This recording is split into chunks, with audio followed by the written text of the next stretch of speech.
Welcome friends.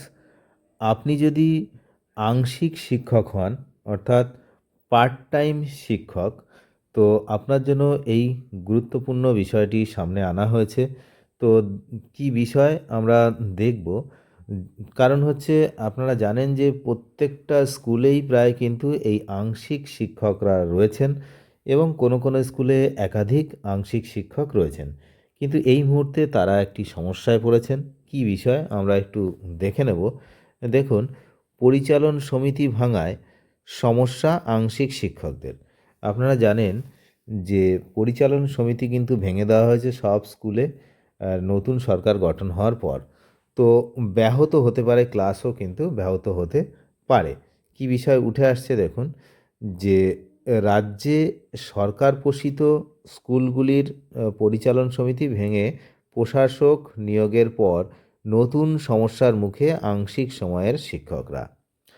1 July থেকে তাদের বেতন বন্ধ হওয়ার আশঙ্কা তৈরি হয়েছে। তো এই হলো সবচেয়ে গুরুত্বপূর্ণ বিষয়, যে বেতন বন্ধ হওয়ার আশঙ্কা কিন্তু তৈরি হয়েছে। কারণ পরিচালন সমিতির মাধ্যমে সেই আহ, নিয়োগ হওয়ায় সেই নিয়োগ প্রক্রিয়ার দায় নিতে এবং বেতনের কাগজে সই করতে একাংশ প্রশাসক কিন্তু অনীহা প্রকাশ করেছেন।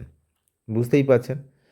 তো উম, এর জেরে কি হয়েছে, বহু স্কুলে পঠন পাঠন ব্যাহত হওয়ার আশঙ্কা দেখা দিয়েছে। যেমন দেখুন, এখানে একটা এক্সাম্পলও দেওয়া রয়েছে। হুগলির একটি স্কুলে উচ্চ মাধ্যমিকের বাণিজ্য বিভাগে প্রায় 200 পড়ুয়া থাকলেও একজনও স্থায়ী শিক্ষক নেই। আংশিক সময়ের শিক্ষকদের উপরই নির্ভর করছে পঠন পাঠন। একই ছবি রয়েছে কলকাতা, দক্ষিণ 24 পরগনা, নদিয়া, হাওড়া, 2 মেদিনীপুর সহ বিভিন্ন জেলায় কিন্তু এটা রয়েছে। তো শিক্ষক সংগঠনগুলির দাবি যে মাত্র 2 থেকে 4 হাজার টাকা, আপনারা জানেন যে পারিশ্রমিক খুবই কম, 2 থেকে 4 হাজার টাকা পারিশ্রমিক পেলেও আংশিক সময়ের শিক্ষকরা স্থায়ী শিক্ষকদের মতোই দায়িত্ব পালন করেন। তাদের বেতন বন্ধ হলে অনেকেই কাজ ছেড়ে দিতে পারেন স্বাভাবিকভাবে। এমনিতেই ওরকম মাইনে, তারপরে হচ্ছে যদি বেতন না দেন তাহলে তো ছেড়ে দেবেন, সে স্বাভাবিক। স্কুল শিক্ষা দপ্তরের এক কর্তা জানিয়েছেন, সরকার কোনোভাবেই স্কুলে অচলাবস্থা চায় না। সমস্যা হলে প্রশাসকদের জেলা স্কুল পরিদর্শক বা দপ্তরের সঙ্গে আলোচনা করে সমাধানের পথ কিন্তু বের করার পরামর্শ দেওয়া হয়েছে। ইতিমধ্যে কয়েকটি স্কুল অন্তত আংশিক বেতন দেওয়ার উদ্যোগ নিয়েছে।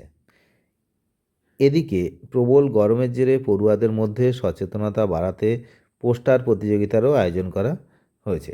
তাহলে বিষয়টা কিন্তু খুবই সমস্যার